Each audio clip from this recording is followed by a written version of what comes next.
నీకొక సమస్య వచ్చినప్పుడు నువ్వు మొట్టమొదటిగా చేయవలసింది దేవుని దగ్గర విచారణ చెయ్యాలి. దేవా, నేను ఈ సమస్యలో ఉన్నాను, ఈ బాధలో ఉన్నాను, ఈ కష్టములో ఉన్నాను, ఈ భయములో ఉన్నాను, నేను చిక్కుకుపోయానయ్యా, ఏం చెయ్యాలి అని నువ్వు దేవుని దగ్గర ప్రార్థన చేస్తే పరిస్థితుల్లో నుంచి నువ్వు బయటికి ఎలా రావాలో దేవుడి నేర్పించబోతూ ఉన్నాడు. ఈనాడు చాలా మంది దేవుని దగ్గర విచారణ చెయ్యరు, దేవుని దగ్గర కనిపెట్టి ప్రార్థన చెయ్యరు, మనుషుల వెనకాల పరిగెడుతూ ఉంటారు.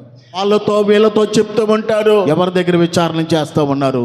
మనుషుల దగ్గర విచారణ చేస్తూ ఉన్నారు. నీ కుటుంబంలో ఆ పరిస్థితులు ఉన్నట్లయితే నువ్వు దేవుని సన్నిధికి వచ్చి ఆయన పాదాల మీద పడి, ఒకవేళ నీకు అవకాశం ఉంటే ఉపవాసం ఉండి దేవుని సన్నిధిలో నీ విచారణ చేయగలిగినట్లయితే ఆ గందరగోళ పరిస్థితుల్లో నుంచి నిన్ను బయటికి తీసుకురాబోతున్నాడు నేను ప్రకటిస్తున్నటువంటి యేసు దేవుడు.